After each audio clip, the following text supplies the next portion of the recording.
It's Viewpoint on ITV, and I am Caroline Okonji.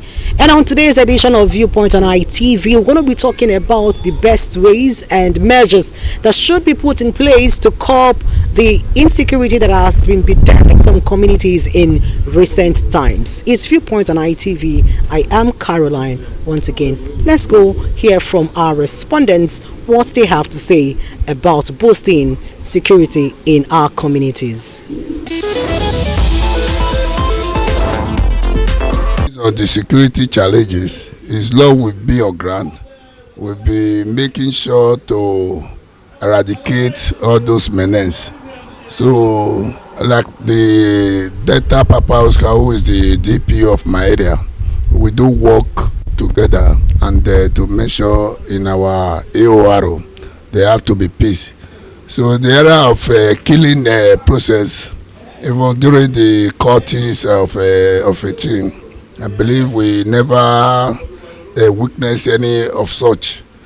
And the killing of the Fulani S-men in my area, it doesn't happen. But to eradicate all those menaces in the whole state, I believe we, the security operative, will be able to meet together so that all these menaces have to be taken care of. So we've been on ground and we are monitoring them. So we have many operatives around the 18 local governments as a whole in Edo State. Community, the old farmers in my community, they do go to farm. We don't have any challenges in my community. We are all okay. And my boys are all there. We have a patrol vehicle we do use to check the community both day and night. And they all have their own session. The security is secret. In every community, each of the leaders should hold their security tight in terms of security, because when the hair spoil, the tail must be rotty.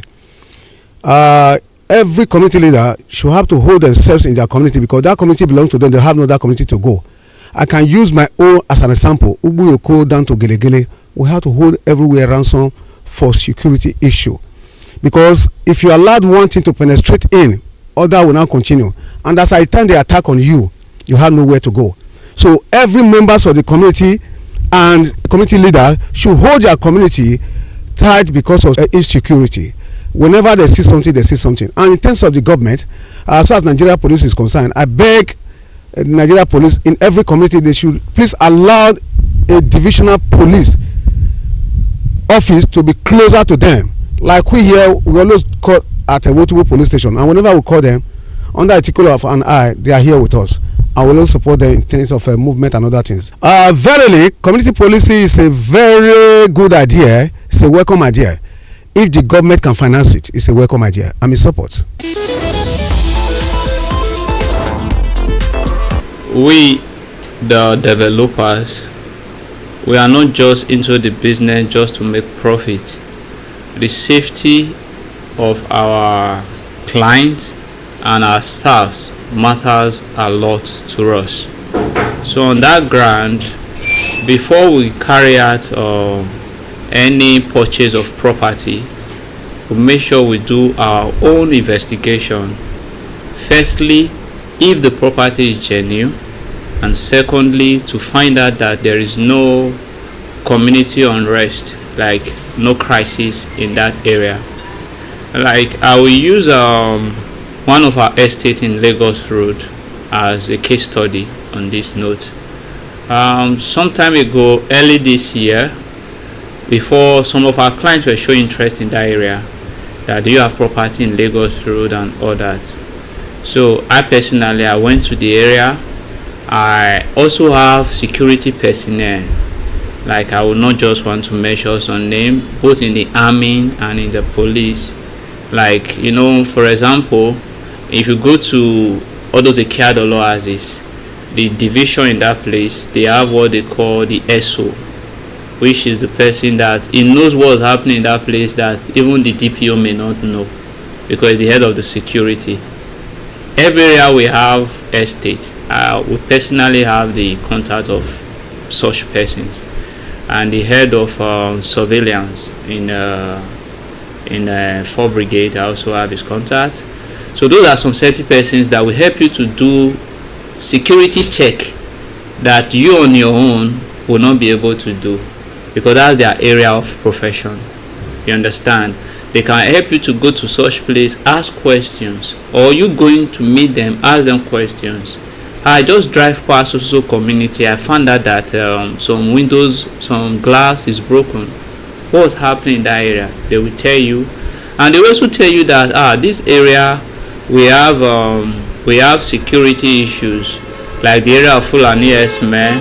They are in this area, and if you are going to such area, this is the time you will go, this is the time you will not go, because it's their environment. They have been able to study the area to know when such crime is bound to happen.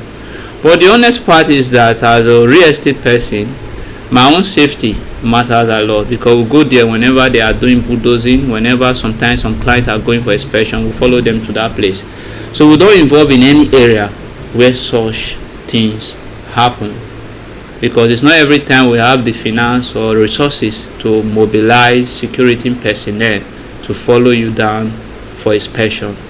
In Delta State, few weeks or few months ago, something like that happened to a real estate agent. They went for inspection to show a client a property. Before you know, some armed men just came out from the bush. They started shooting. Some escaped, but some of them sustained injury, while some also lost their life. So no estate company will want to experience such, because it will bring bad image, bad omen to the brand and other things. So we'll make sure we don't involve in such areas. I stumbled into a video. The DG, that is the head of DSS, it was a security conference. He made mention of about 3 to 4 communities. Like one he mentioned in Borno, one he mentioned in Plateau, but they were all in the northern part of the country of Nigeria. He said that this community, they have been able to withstand these these Fulani Esme or Boko Haram, for them not to come into their environment or their community. So what happened was that they have to train their hunters to fight back, and many a times when those people come, they find out that these persons are prepared, they will go back. I would say that a criminal cannot stay in a community for 3 months if someone from that community is not involved. So the community leaders, they have a lot of homework to do, because you cannot come to my area where I stay and know that community more than me. That was why from the beginning I make mention of the security personnel covering that area. They help us to carry out some due diligence before we go ahead and buy any property. So the leaders of those communities, they have to wake up. They don't need to rely on government alone. Before this time, our parents, they have been protecting their community. You will hear in history, they will tell you the Benin Kingdom, they was using moats to protect their community, that when intruders, when they are coming, they will see moats, they were unable to cross. So all these are things that men, they use to protect their community so that they will be safe. So our leaders, those community leaders, not just to collect money for a molu and eat it. They have to wake up. Let them wake up. Let them gather the hunters. Let them train their youth. Let them come together.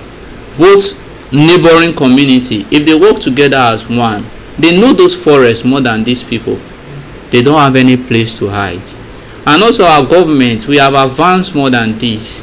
They can work with the government with the help of drone and others. You can do surveillance around your community, and with that you will know. You can do it at any time.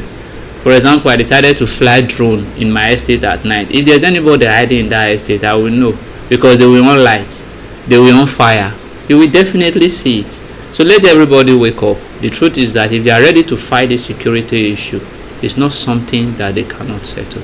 So the community leaders, they have to work with the local police, so that they're able to eradicate these menace of security issues.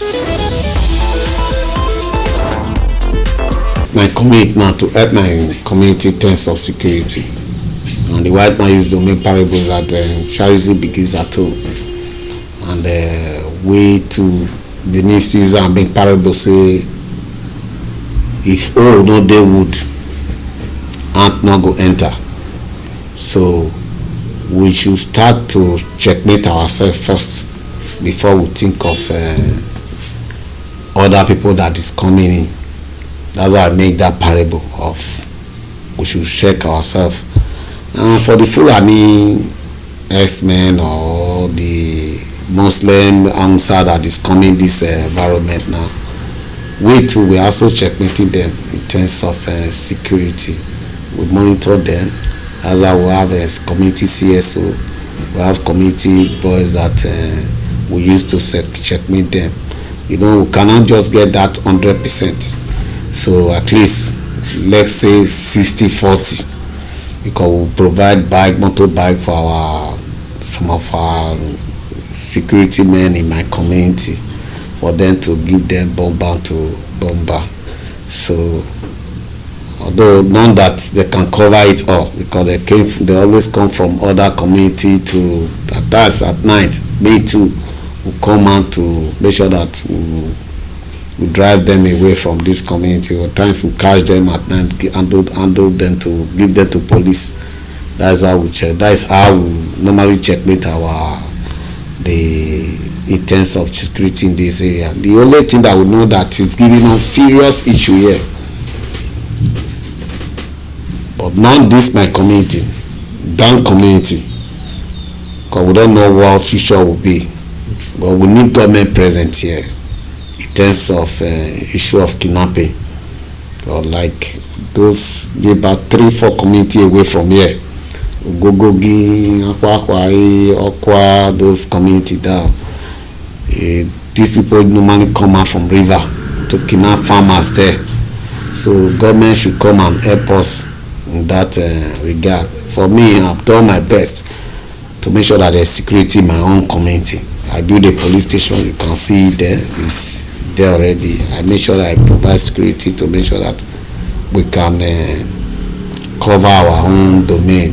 So that is the extent we have done for the security aspect. My advice for other community leaders, they should also do the same. Or I will advise them, Yekoba is not that too big that we will come together to fight the security. When you call them, people will feel that that's how I mind my business. So if they can do the way I do my own, the way I try to cover my own terms of security, I believe this area will be a area of security free. The governor have tried in the area of mobility. He have bought enough vehicle, both bike, both the police and the vigilante.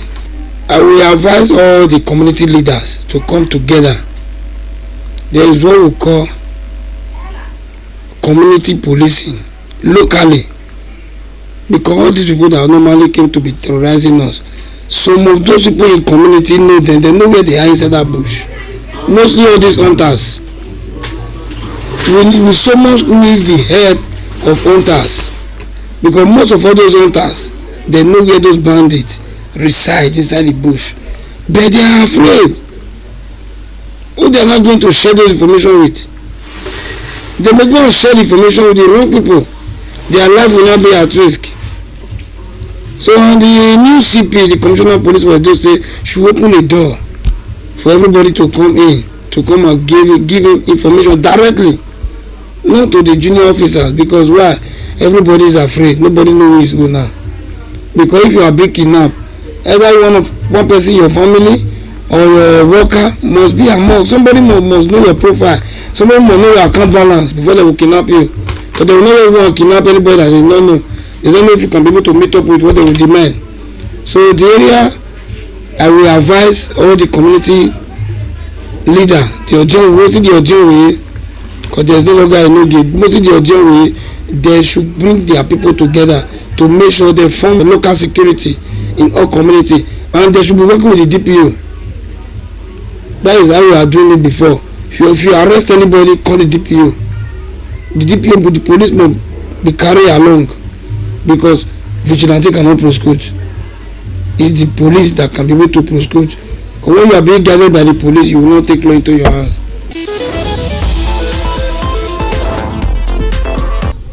In the fight against insecurity, it is not a thing that should be left for the government alone to handle, but rather it's something that everyone needs to come together and work on for us to have a peaceful and a free environment and community to live in, and have what we call community participation and security management. It's Viewpoint on ITV, and I am Caroline Okonji, saying to you many thanks for watching, and bye for now.